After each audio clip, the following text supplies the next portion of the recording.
Hello everybody, and especially my fellow Honey Badgers Federation fleet members. This video is mainly for yourselves and anybody else that's interested, of course. So it's a review of the Undine Nicor bio warship.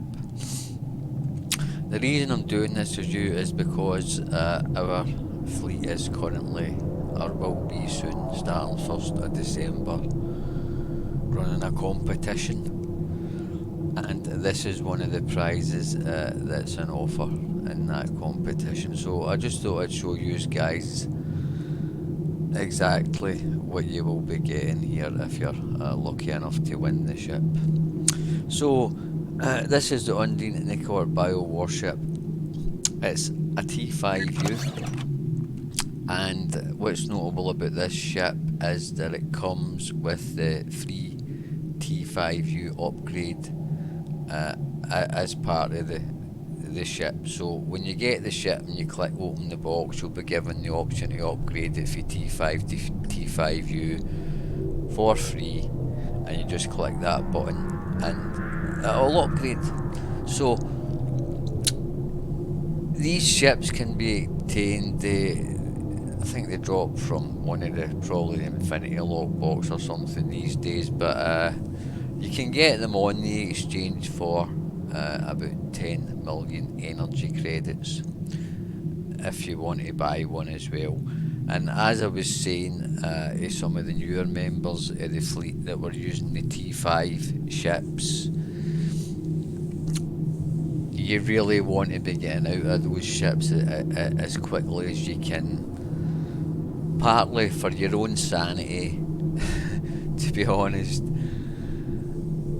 and just partly, you know, to allow yourself to enjoy the game and gather resources and have fun while you're doing it, instead of, you know, being frustrated and things like that. And this ship will allow you to do that. So you've got your ship here, and so you've either won it or you've bought it for about 10 million. I would say it is worth 10 million, not any more than 10 million, so don't pay any more than that for it. So it's a T5U ship, and we'll have a quick look at the stations here. So it's kind of unusual bridge seating that you do see in some of these older ships, which I do quite like, as a matter of fact. So it's a Lieutenant Commander Universal station here, and we've got a Commander Tactical, Lieutenant Engineering, and finally Lieutenant Commander Psi. So nice bridge seating, especially this Lieutenant Commander. Again, you know, you can slot a TAC guy, an Eng guy, or a Psi guy in here, you know, just depending exactly what you want to do. And it is a warship, and for those of you that are maybe not so familiar with ship classes, warships and destroyers do have the most offensive mastery packages. Obviously when you first get the ship, these won't be opened up for you, and you'll have to go and, I'd advise you go and do an advanced patrol. 1 or 2 advanced patrols should definitely unlock all the masteries. So we've got 5 accuracy, 15 severity, 2.5 crit chance, and finally plus 10 kinetic and plus 10 energy damage. So as I said, this package is the most offensive mastery package of any starship. These warships and destroyers also have that mastery package, and to be honest, the only reason you don't see all the DPS captains flocking towards these ships is because even though they do have that, they usually don't have the most optimal bridge seating for doing DPS, but they're still excellent ships. Okay, so that's the mastery package there, and the stations, that's fine. So with the warship, it's a 4-4 configuration that you're going to get with the Warship. So it's configured more for broadside and beam array type builds. However, it does have the manoeuvrability to be using anything from dual heavy cannons, dual cannons, or dual beanbags, all of which I have used effectively in builds on this particular ship. And just to say, the reason I'm actually not on my normal Fed tune is simply because I don't have this ship on that tune, and I don't have any free slots to go and buy and put on that tune. I've had it on this tune for a long time, since I was levelling them up. And again, I was stuck on a T5 ship. I went and I got this, and I never looked back, to be perfectly honest. It is that good. So you can see it's a 4-4. I've set it up in this particular instance. I'm using cannons and turrets, and actually also a beam array as well, because I'm using the morphogenic 3-piece set from the home mission, which is the last mission in the Gamma Quadrant arc, and that's a very strong set for Polaron, which is the energy type that I'm using on this build. I'm not going to make it into a build video because it will just go on for too long. If anybody wants to get into the nitty gritty of this build or any build, you either contact me in game or drop it in the comments, and we can discuss it there. But basically, it's a morphogenic 3-piece, so torpedo, 3 crafted cannons that I've epicked out myself. Deflector is the Elite Fleet Intervention Protomatter Deflector, which you get from the fleet when you get enough credits. The Competitive Engines and the Elite Fleet Plasma Integrated Warp Core, again you get it from the fleet. And finally the Tilly Shields that you get from the Discovery Reputation. Aft weapons are just a crafted Polaron turret and a crafted omnidirectional Polaron beam array, morphogenic Polaron weapon, which is part of the morphogenic set, so you need to have that on there for the 3-piece. And finally just another crafted turret there. Devices: Kobayashi Maru, energy amplifier, an engine battery. Engineering is Mark 15 Bellum RCS accelerator. You get it either, they'll drop either as you're leveling up your Discovery rep, or you can just go to the Discovery Reputation store and buy them there. And a Bellum EPS flow regulator Mark 15, just the same from the Disco rep as you're leveling, or just go and buy it from the Discovery store. Science consoles, mainly filled with universal link command matrix, comes from the Jem'Hadar Vanguard carrier, which I'm lucky enough to have, so I do like that. Very nice console. You can see the stats there. DPR, this is the Dynamic Power Redistributor Module, DPRM for short.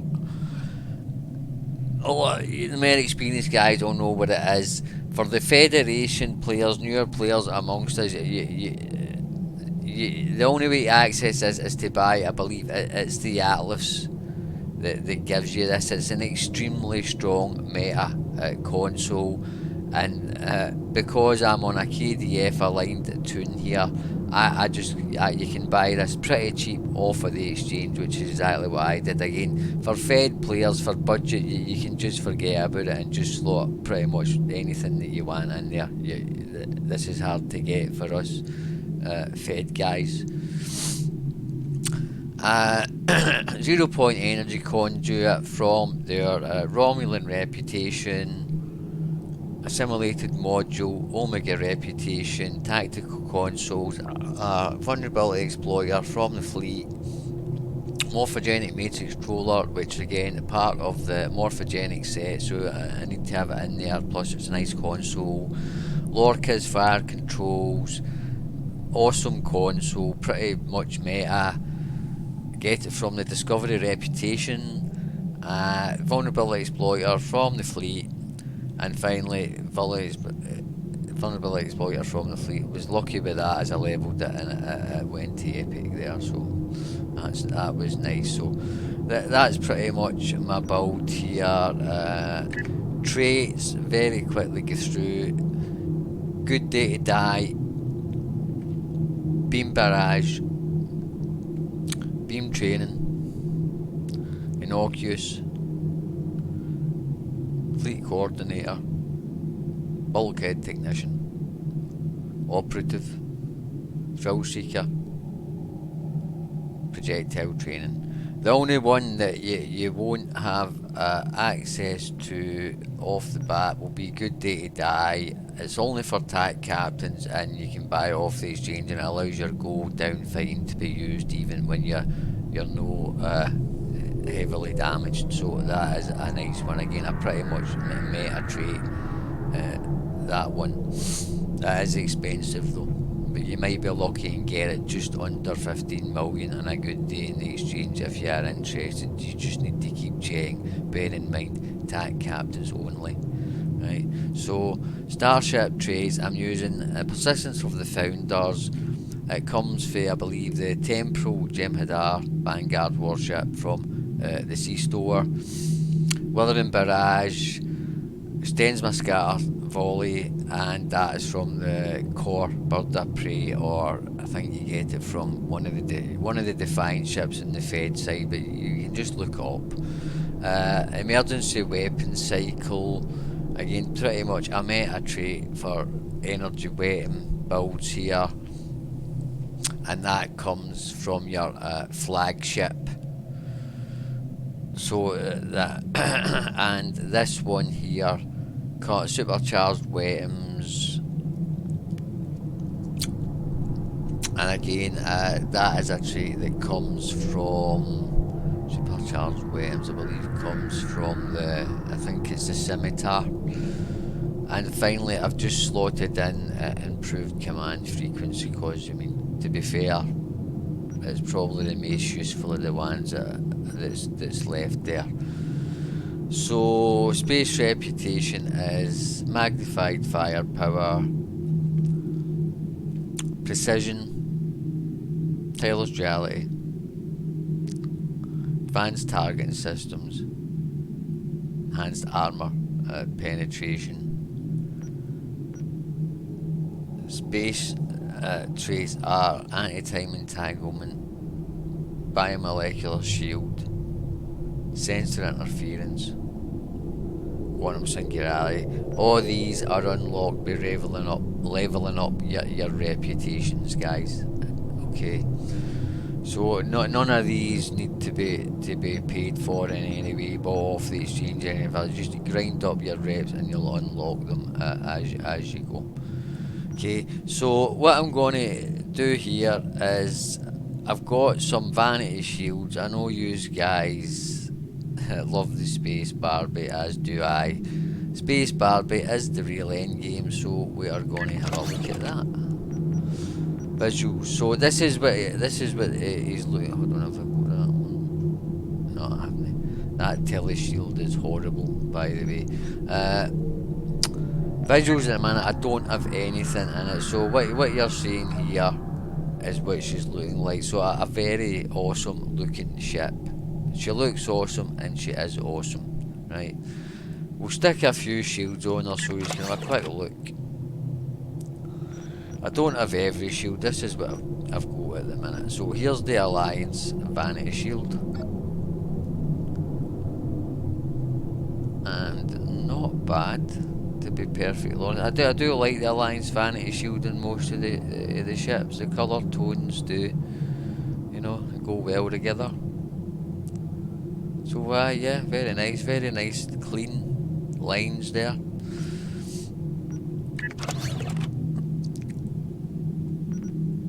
Discovery.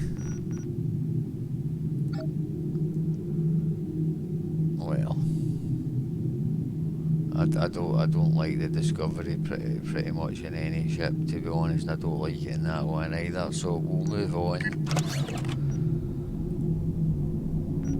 Dyson. Oh yeah, yeah. Not bad at all. Oh yeah, that is really nice. That really seems to even make it look even more organic. You know, yeah, that is nice. The Dyson's kind of a hit or miss shield for me, but definitely working on that ship for sure. Look at that, God, she's awesome. Right.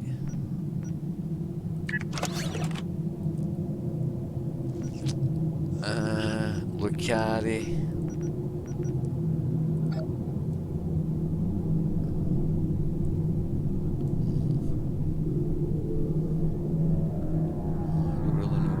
That one, to be honest. Lucari again, it can be hit or miss. It's no terrible, but it's no as good as some of the other ones.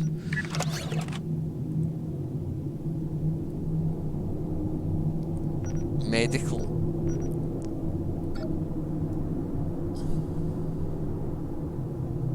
Okay.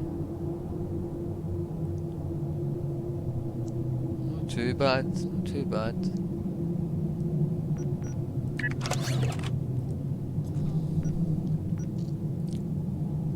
New Romulus. It's always a favourite, eh? Oh my god. My god. Yeah, it does work with this ship. They've no overdone it with the honeycomb, and just at the back and the front there is absolutely fine. Oh yeah. That's really, really awesome. Absolutely beautiful Vanity Shield on that ship, guys. Really. What else we got? Yukara.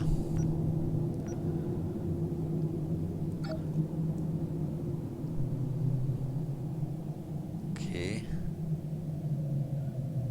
To be fair, that actually goes quite well again with the organic look of the ship, I think. Yeah, that's not too bad at all. I do quite like the Nicara in my ships actually, and yeah, it definitely works. I like that at the front there as well. That's really nice detail in there. That's a good one.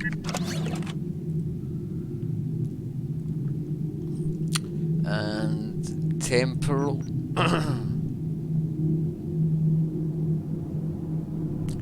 God, I must have at some point actually purchased two of them. How stupid. Anyway. Right.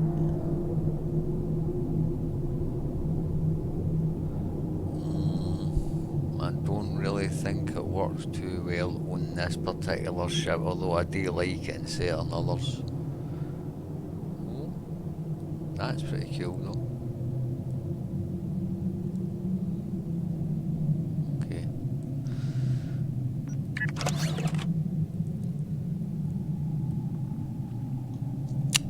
Temporal and Terran. This is pretty much my default shield for, oh my god, yeah. Yep.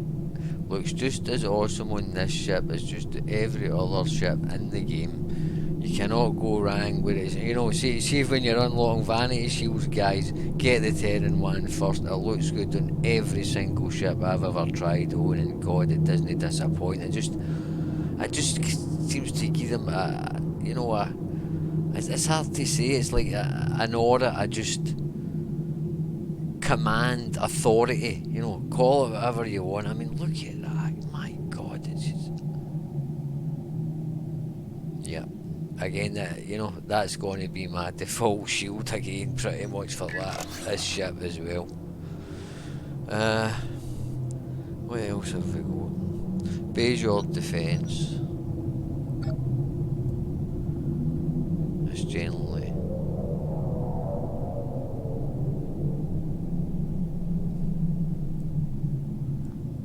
It's not terrible. It's just a weird one, the visual defense. Anyway,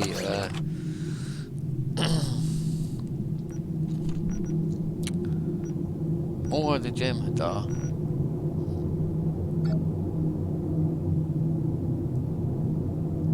Actually, that is damn nice on that ship, yeah. Oh, that works well on that ship. It does. I'm not a big fan of the gem hadar shield at all. And this is one of the few ships I'm going to have to say I quite like it on. Yep, that's not too bad at all. Very nice.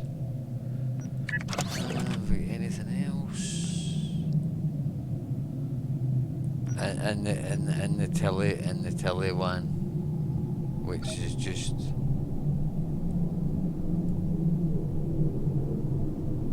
to be fair, it's no as bad in that ship as the other ones.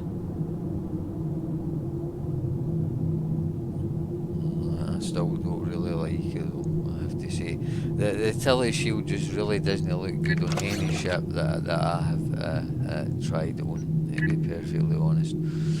Anyway, I better put that back on because I'll be using it. And I'll just go back to my Terran.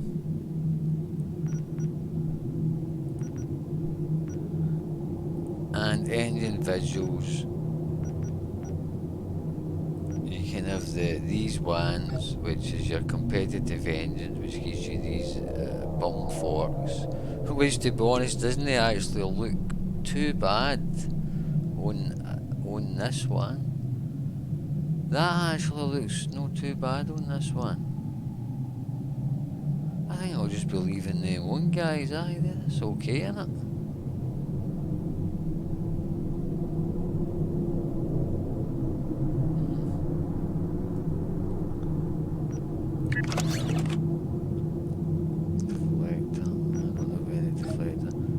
I've got the solid defence. These are quite good engine visuals if you can pick them up, guys. It's like a rocket type visual you get, you know, like a solid propellant there. So you might want to pick them up if you are into the space Barbie. I like them. I have them pretty much all my tunes. They're easy enough to get. Mission rewards, you know.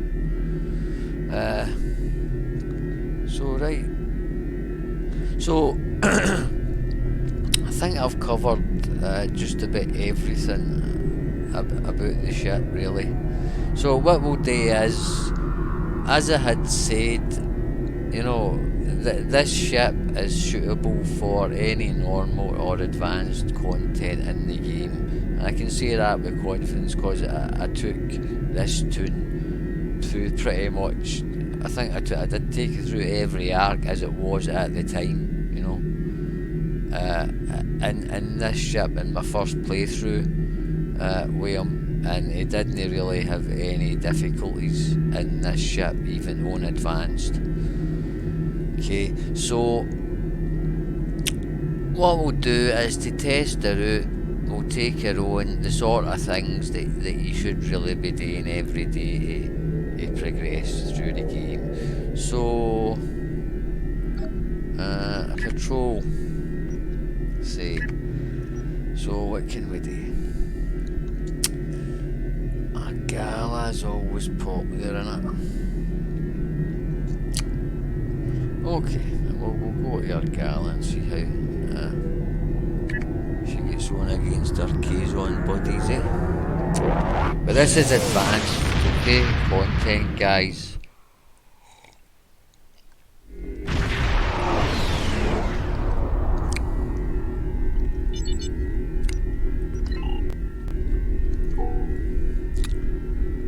Maru. Oh.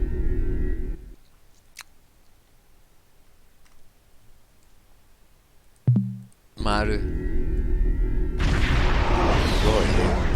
voice attack. I do the voice attack to help control my ship here, guys, so you'll hear me if you're wondering what's going on. One.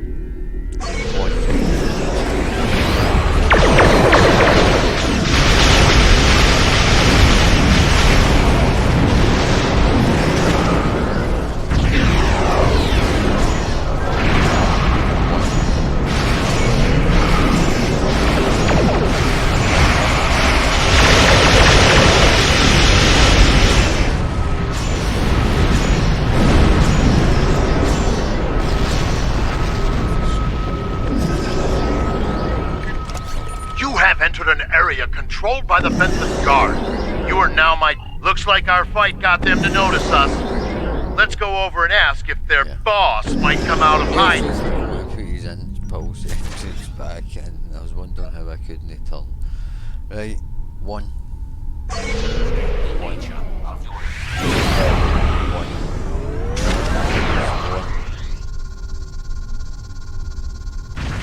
This is my combat pet, guys.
Into custody.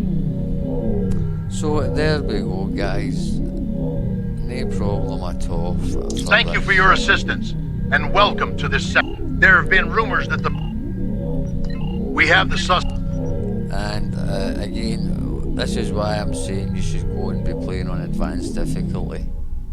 Right, just a bunch of really nice rewards, to be perfectly honest there, including some fleet marks, right, which I actually will be taking. So, and a lot of loot as well, which is some of it is really nice, and is, you know, can be worth a few bob on the exchange.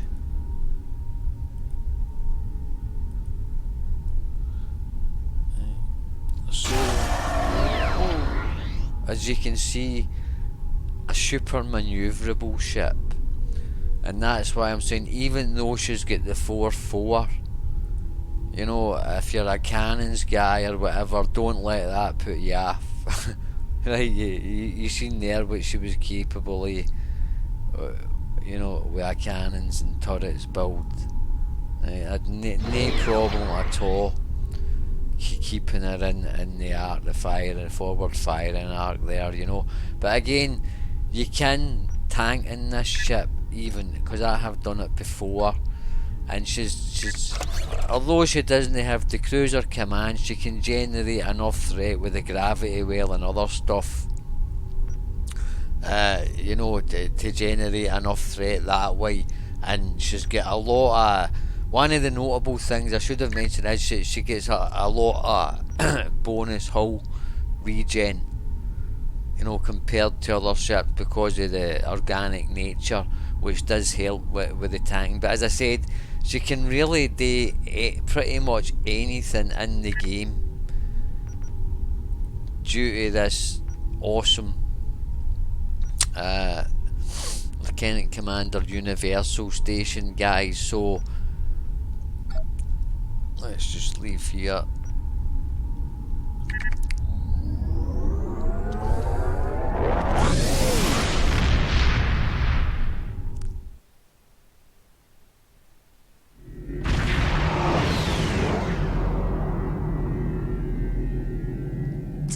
Anyway, as I said, you know, as you've seen there, she could handle, you know, honestly, any normal or advanced content that springs to my mind.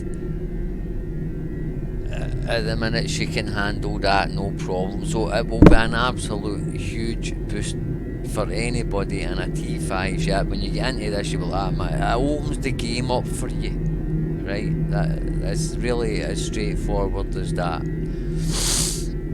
Now, I'm going to finish up here because I don't want it to be a stupidly long video.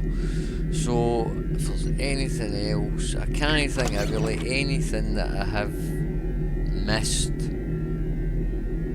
that's of super importance. And if I have, I apologise because it's quite late and I'm a wee bit tired. But either if I have missed anything or anything you want to clarify, you know, as always, you contact me in game, or you can just simply drop it in the comments and I'll reply to it there.